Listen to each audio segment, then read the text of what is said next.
So can you see the screen? नहीं दिख रही उनको.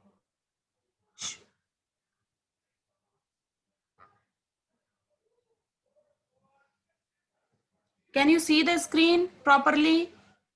And can you hear me properly?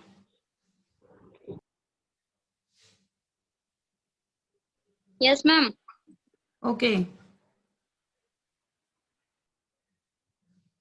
So these are basically, if we want to categorize the amino acid, we can classify them into 4 classes: non-polar amino acid, polar, and acidic amino acids, and basic amino acid. Basically, polar, acidic, and basic amino acid, they are hydrophilic in nature, and non-polar amino acid, they are hydrophobic in nature. These are just example of polar amino acid like serine, non-polar like alanine, acidic amino acid in which extra COOH group is present, and basic amino acid in which extra amino group is present. You all are aware about this because you learned it in your first semester. Okay, so these are just examples of some amino acids. We can also classify them as a non-essential amino acid and essential amino acid. Okay, so mat will fly. I think you all know about this short key term for essential amino acid, which depicts lysine, leucine, isoleucine, valine, methionine, phenylalanine, threonine, and tryptophan. These all are comes under the essential amino acid. Rest all amino acids, they are non-essential. Only histidine and arginine, they are the semi-essential amino acid because they are required only for infant growth. But as infant grow and adults and become adults, they can synthesize these amino acid in the body. Okay, so this fact actually asked in many exams. So I think I should explain you that legumes, they are poor in tryptophan but rich in lysine, and cereals poor in lysine but rich in tryptophan. And that is why there is a Indian diet is considered as a complete diet, because we always considered vegetables, chapatis, rice, and pulses in one meal. And it can suffices the deficiency of amino acid in one particular food. When when we take this combinatorial diet, it will basically complement the concentration of amino acid in our body. But in some areas where there is a scarcity of food, protein deficiency happens, and you all know about that. Deficiency of protein leads to the kwashiorkor, which is generally characterized by edema and liver enlargement, and abdomen become bulged in such patients. So uh, basically in this lecture we will talk about the protein metabolism, and I already explained the metabolism in our earlier class. So here we will only focused on the these topics like nitrogen balance, because this topic is also you have to learn in a nutritional biochemistry paper. So what is the nitrogen balance? Nitrogen balance is basically the comparison between nitrogen intake and nitrogen loss. So NPN, basically nitrogen loss is undigested protein in feces, NPN as a urea, ammonia, creatinine, uric acid in urine, sweat, saliva, and losses by hair, nail, and skin. So nitrogen balance is important in our body in terms of overall protein metabolism of an individual and nutritional nitrogen requirement. Basically, this class will finish, and within 10 minutes, you people can rejoin the class after 10 minutes. Okay. So almost around 11:20, you can rejoin this class using the same link. Okay. This I have to show that amino acid pool basically come from the diet protein, and these amino acid pool can also come from the tissue proteins or some non-protein derivatives. And some carbohydrate can also converted into amino acid. Like I explained you during the time of TCA that pyruvate can convert it into alanine through alanine aminotransferase enzyme, and some transamination reaction can also convert some amino acid. Transamination and deamination reaction causes the metabolism of amino acid, but basically transamination reaction can also helps to in synthesis of some certain amino acid in the body.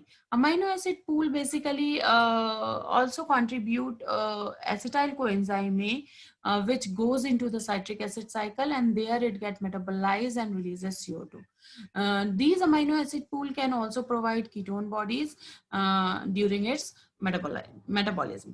So this is the overall of protein metabolism. Basically, if we talk about the specific reactions, okay, so in terms of specific amino acid metabolism, the first step is deamination. So how many types of deamination can happen in the body? The first is oxidative deamination. Okay, oxidative deamination. Here, basically two enzymes are present in the body, like glutamate dehydrogenase in the mitochondria, which basically catalyze this reaction of deamination, and one amino acid which is present in peroxisomes is amino acid oxidase. It also catalyzes the same type of reaction. So deamination can be of two types: oxidative deamination and direct deamination. That is also categorized as a non-oxidative deamination, and it can also happen in the two-way. It can be subdivided into two-way: deamination by dehydration, that is removal of water molecule, and deamination by desulfhydration, removal of H2S. So the first reaction of amino acid metabolism is removal of ammonia, that is deamination, and the second reaction is fate of carbon skeleton of amino acid, that is whatever the carbon skeleton left after removal of this ammonia group is further get metabolized into the some other compound. So this is this we will see in detail in subsequent slides. And the third step is metabolism of ammonia.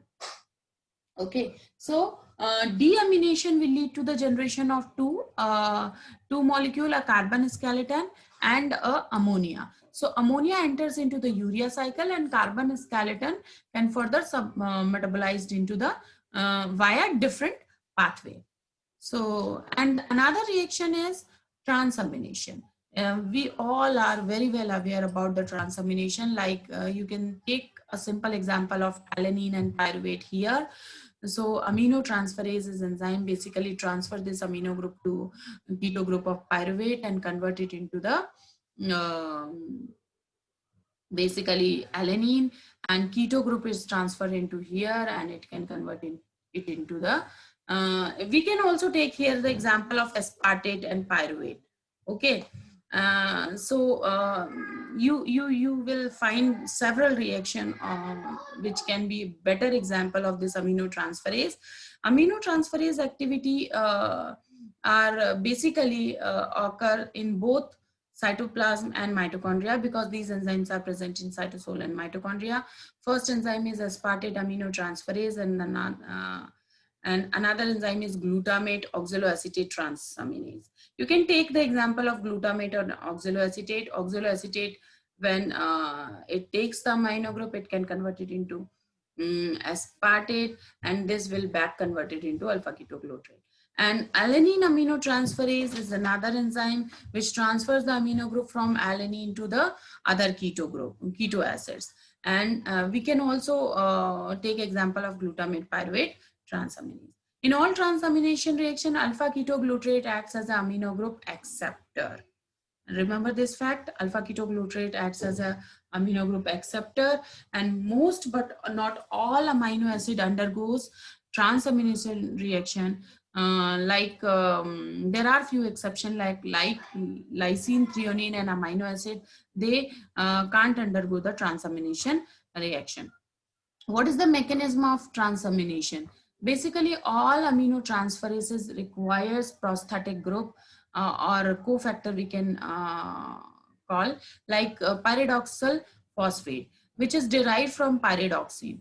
Okay, so pyridoxine, the structure of pyridoxine is here. It is also known as vitamin B6, and this would catalyze the transamination reaction via ping pong kinetic mechanism. Ping pong kinetic mechanism. You have this topic in your enzymology where you can see bisubstrate reaction. In bisubstrate reaction, there is a mechanism known as ping pong kinetic mechanism, where in the first step, what happens, you remember this topic, you have to reread it in enzymology, where there is a specific topic of reaction mechanism.